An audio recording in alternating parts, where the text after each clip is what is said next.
Hello and welcome to Our Voices. I am Semanyushe Koye and I'm joined by my co-host Orian Itangishakan. Hi Orian. Hello Lily, how you doing? Shall I say Happy Women's Week? Women's Month. I would say month. We're going to celebrate the whole month. Right, this is the whole Women's History Month. But we also celebrated the International Women's Day this week on Wednesday under the theme Innovation and Technology for Gender Equity. So did anything stuck with you during this this celebration, or did you do anything specific that's exciting for your service? We did cover a lot on what women are doing, where women are celebrating this year, and especially the theme, which in my region, women were really interested in knowing more about equity in digital innovation.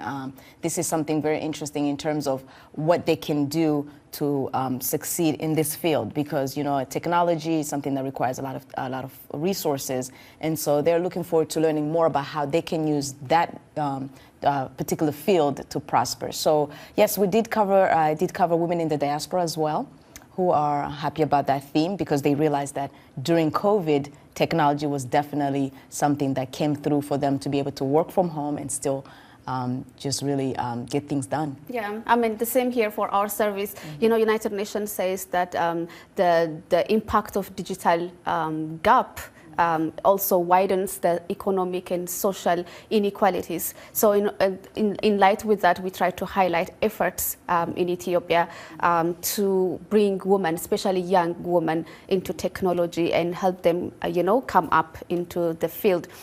So I think that's why it's very important to celebrate International Day, to recognize the day, because I feel like gender equity is still an aspiration for a lot of them. And that's why we are raising one of the issues where women continue to face discrimination, which is divorce. Breaking up a marriage can be emotionally hard to do, but when it happens, the impact often falls more heavily on women. Across Africa, marriage may give women access to social and economic rights, but divorce can have them hurting economically. According to the World Bank, women frequently inherit nothing when marriage ends, and discriminatory laws and practices hinder women from claiming their rights. This is in addition to the social isolation, which very often leads to loneliness and depression. On this week's episode of Our Voices, we are looking at the impact of divorce on the well-being of women in Africa. We will also explore discriminatory divorce laws and ask experts about how women can protect themselves after a marriage ends. Now, women activists and women groups in Zimbabwe are applauding actually amendment to the country's marriage law, which they say has improved on division of property in light of a divorce. Under the new Marriage Law Act of 2022, girlfriends get some inheritance right, and there is a demand for the return of the bride price or a sum of the money or a quantity of goods given to a bride's family by the groom, especially in tribal society when couples separate. Columbus Mavunga reports from Harare. Last year, Zimbabwe President Emmerson Mnangagwa signed into law the new Marriage Act, bringing much happiness to women activists. Has it made life easier for women?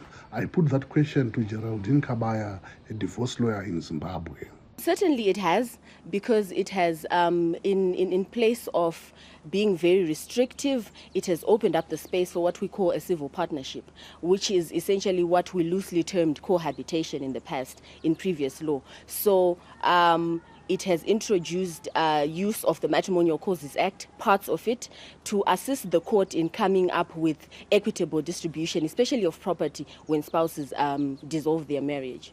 In the past, some Zimbabwean women have lost their property in divorce to the husband, causing anguish among women and condemnation from activists. The legal rights group Women and Law in Southern Africa, Zimbabwe, says the new law still has some gaps that needs improvement, just like another law. But however, it's not all negative. The New Marriages Act came up with aligned with the Constitution in terms of coming up with the age of marriage.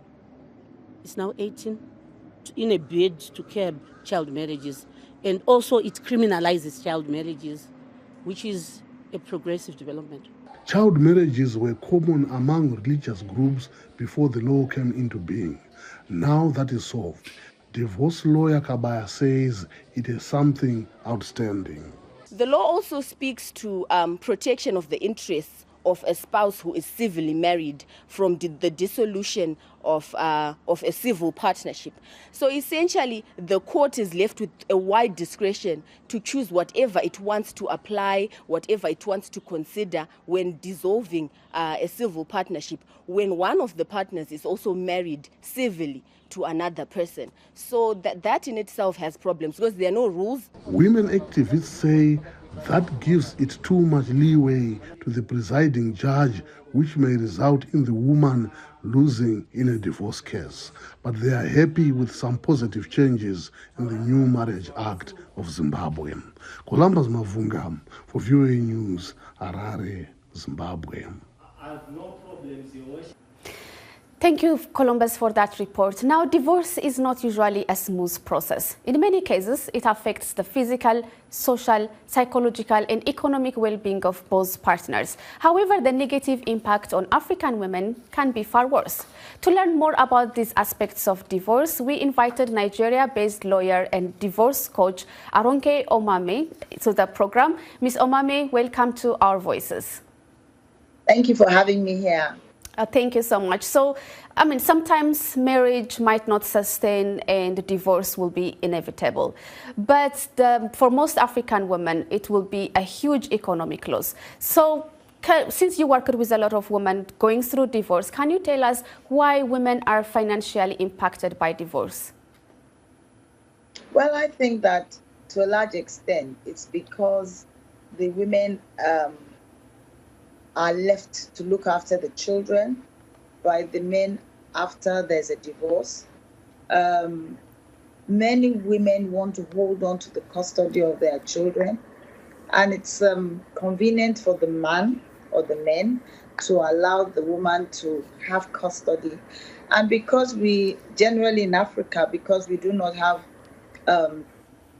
established laws in terms of maintenance and what they call alimony. For instance, in Nigeria, we don't have alimony. The men get away with that, and then it becomes an issue of either you let him go away with it, or you start debt recovery proceedings against him if he fails to pay whatever maintenance orders have been granted by the court. That's one reason why a lot of women, fail in terms of finances when they have custody of their children. Another reason is that women themselves they don't empower themselves. A lot of women believe that because he's my husband, he should do everything for me. And that is actually saying about the upper class or the middle class women more than those who are in the very low class. Those who are in the very low class, generally speaking, seem to have accepted their lot, and they seem to do a lot more work for themselves financially than those in the upper cadres. Right, and I guess my question would be to follow to that. Do you think in nowadays time, do you think that women are more bound because economically or more culturally? Because we've known that in conservative society, culture weighs heavier than maybe even the economic part. In this time, in these days, maybe in Nigeria, what is weighing more at this time in terms of divorce? I think that women are staying in their marriages, in their bad marriages, more from the cultural perspective rather than the financial perspective. A lot of women now are, as I said, especially in the lower cadre, they are, although you find also that in the lower cadre, they seem to be ready to get divorced faster than the women in the middle cadre. It's an ego thing. It's a social stigma, or it's regarded to be a social stigma. And so it's more of a cultural thing than a financial thing. You find out that when a woman is having difficulty with the finances for her family, for her children, she seems to find a way around it. I'm not saying that her income is great, but she seems to find a way around that. So it's more of a cultural thing for a lot of our women. I mean, since we are talking about culture, in most societies, there is a stigma associated with divorce. In most cases, women will be blamed for failed marriages and sometimes will be even outcasted from their societies. So how does that affect their life? Well, I think things are changing quite a bit these days. Yes, women seem to take the slack each time that, most times that a marriage has failed. First of all, I find out that women are their greatest enemies. It's the women who judge themselves. And until they wear the shoe or they wear similar shoe, they generally tend to think that it's the woman that is at fault in the marriage that fails.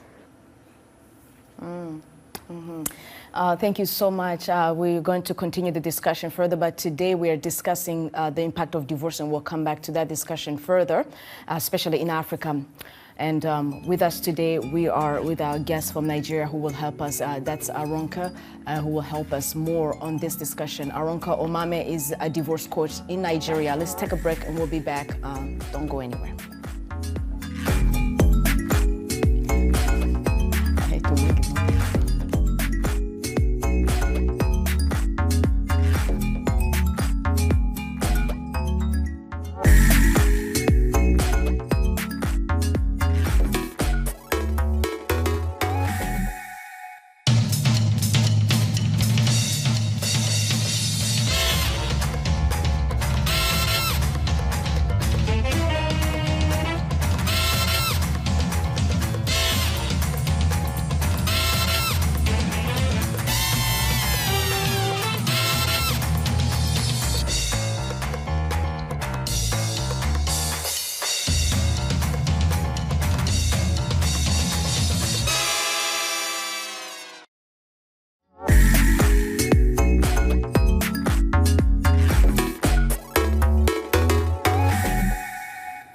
Welcome back. You're watching Our Voices. Today we are talking about the consequences of divorce on women. The World Bank says during divorce, women face a sudden drop in economic support accompanied by other legal, social, and emotional challenges. To learn more, we talked to women in South Africa about the challenges they face when going through a divorce in our Your Voice segment.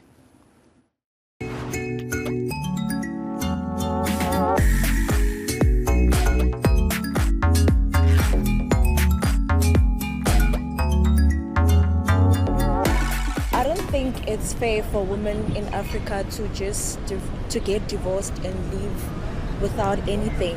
So I think what can be done is Africa must start initiating programs on how to inform women about their rights and how to inform them about different kinds of marriages and what are they entitled to when it comes to marriages, so that they cannot marry without any information.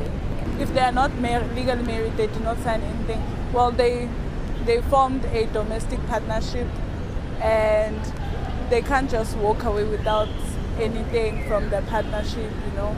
They can still go to court without being legally married. We call such domestic partnerships. The best thing to do is for you to work for those things if you want them. Getting married is no sin, it's a good thing actually. But work for yourself, because you don't know what that person you are married to is going to be in the next 10 years. What if they no longer want to be with you and they want nothing to do with you, they just want their things.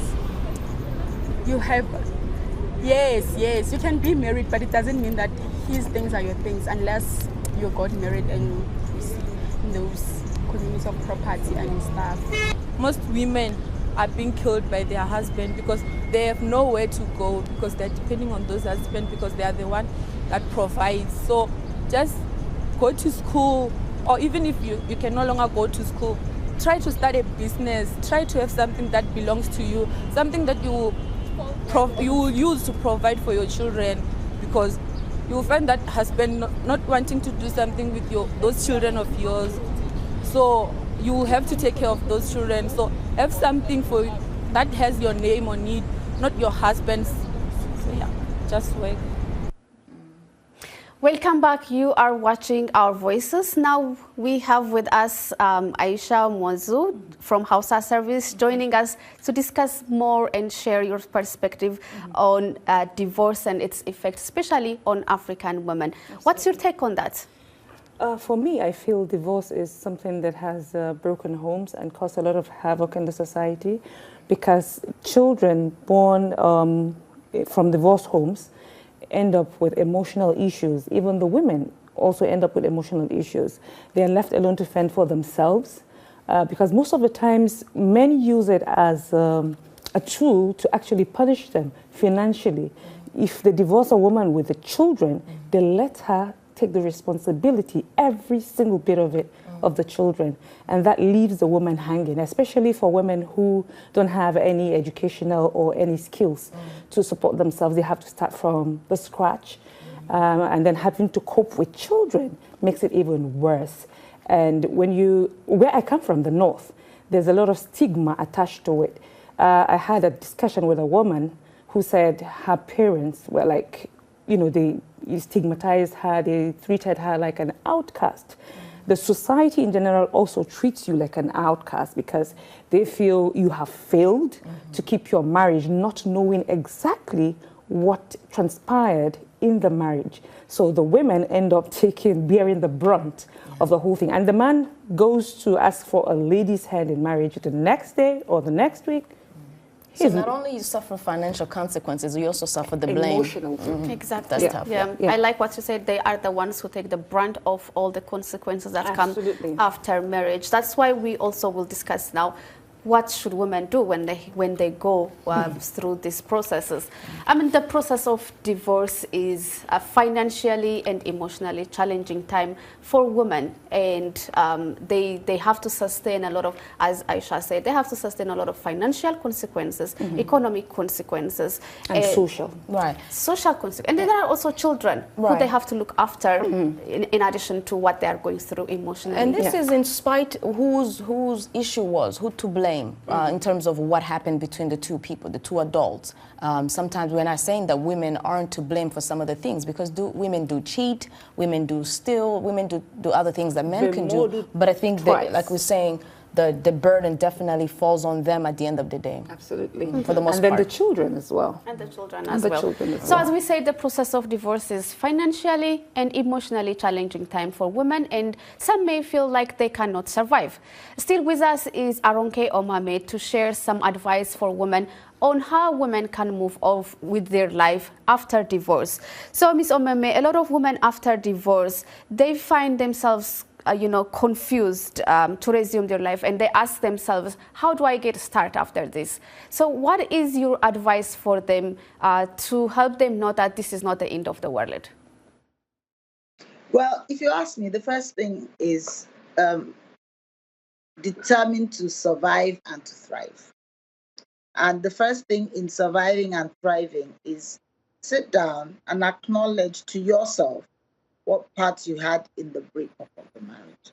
Because when a marriage breaks up, it's usually not 100% anybody's fault. As in, it's not 100% the man or the woman's fault.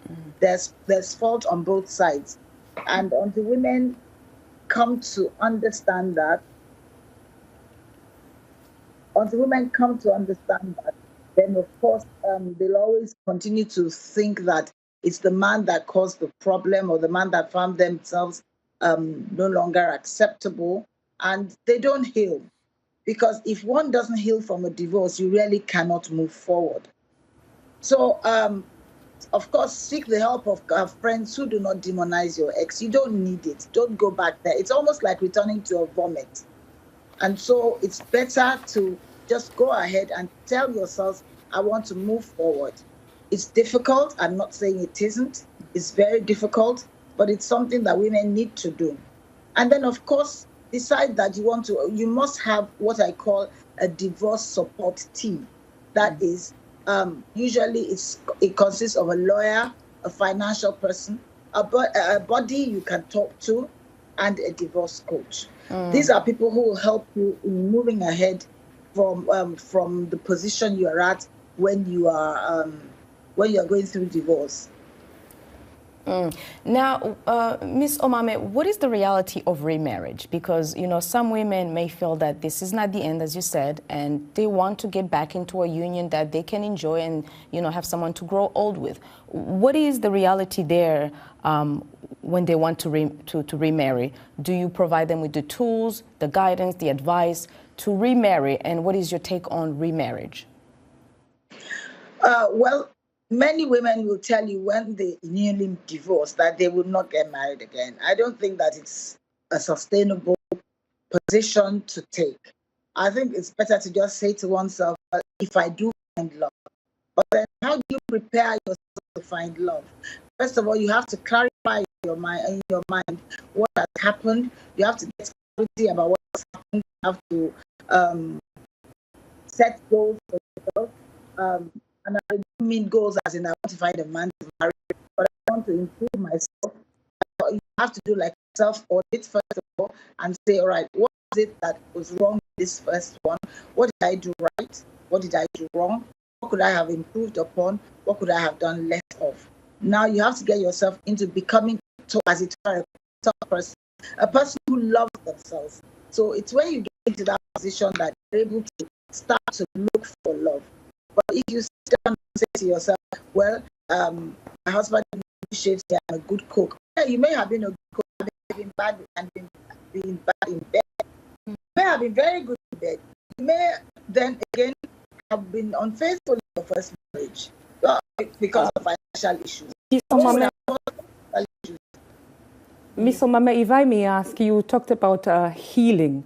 What is the sign that one gets to understand that he's healing, and what does one need to do to get to that point when he or she gets healing? Well, that's what a divorce coach does for you. A divorce coach, first of all, helps you to understand what the goals are, what goal you want to reach.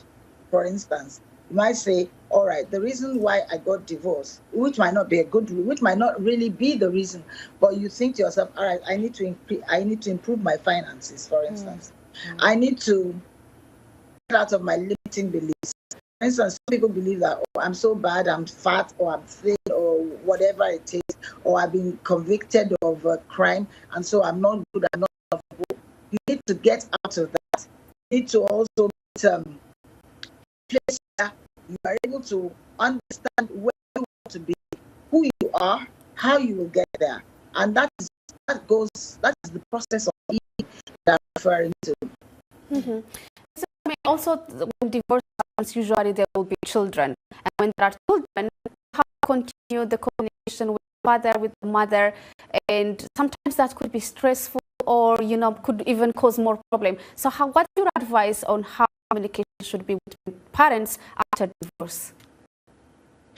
I say jokingly, but really, that the fact that you're divorced from a man, well, I'm a woman, so I'll say the fact that you're divorced from a man does not mean that he's not part of the family. He is. Because unfortunately for you, he's still the father of your children. Even when you get into another marriage, is a consideration in your new marriage. What about... But relationship... But relationship... Are you saying something? Yes, go ahead. But the relationship between you and your ex is such that the children, their interest must always come first. That should always be top of mind. So when you are relating with your ex, don't allow your friends to demonize your ex. Don't allow your friends to say, oh, he's a bad man, or whatever it is that they will say. Secondly, remember that he has 100% access to entitlement to the child as you have. Remember that you bring up your child in the family or a new partner that the child father, it was their own father that is in that relationship. And so you must be able to set boundaries as to what you do with the child, what you say to the child, what you allow the child to do, what you insist that the child must do when with their other parent. So for instance, if the child goes to the father on the weekend, it's not for you to call every hour, have you had lunch? What did you have? Because remember that you are as much a parent to that child as the other parent is. There are people who, when they get divorced, want to jump into another marriage almost immediately. What do you suggest for such people? I'd say don't. Until you do a self-audit, until you know exactly what you want to get into in the new marriage, it's good to desire a new marriage. But until you are sure in your mind, and I'm not, if it takes one day, fine. But until you are sure that I'm getting into this new marriage, I recognize what the problems I had with my first marriage. I understand how to overcome those problems. I don't think you should get into a new marriage. That is Arunke Omame. She's a lawyer and divorce coach in Nigeria. Thank you so much for joining us. And thank you. That was a very good tip that we got, especially about how to raise children after divorce. I think that's a very big, challenging thing for women, right? Especially if you're going through the court system, because that could be a very messy battle. I mean, you're going back and forth, you're pulling out the words of the other person to prove your case. And so I've heard a lot of women, that's really the tough part, when you have to actually prove your case by digging up every little bit of things that he has done, to make your case, and that could be an emotional roller coaster. Absolutely, and in the case of people who don't go through the legal process, there's this issue of trying to keep the children away from the reality, or trying to keep them in balance. Because I've had a woman who got divorced and children kept asking, "Where's our dad?" And she said, "Your dad traveled, and it's been 2 years. The father never came back." And they started having depression and whatnot. And having to know how to deal with that, I believe, is very key. Yeah. Not only that, also what you tell the children about the father. You might be angry at them for whatever reason, but still they are the father, the children, right? So you should not be telling them anything negative, anything bad. So that makes the point. We need a coach, whenever situations happen, know how to deal with them. Exactly. Absolutely. So that's our show for today. Remember, we are on Facebook at VOA Africa, and our Instagram and Twitter handle is at VOA Our Voices. We are also on WhatsApp, and our number is country code +1 202 503 9024.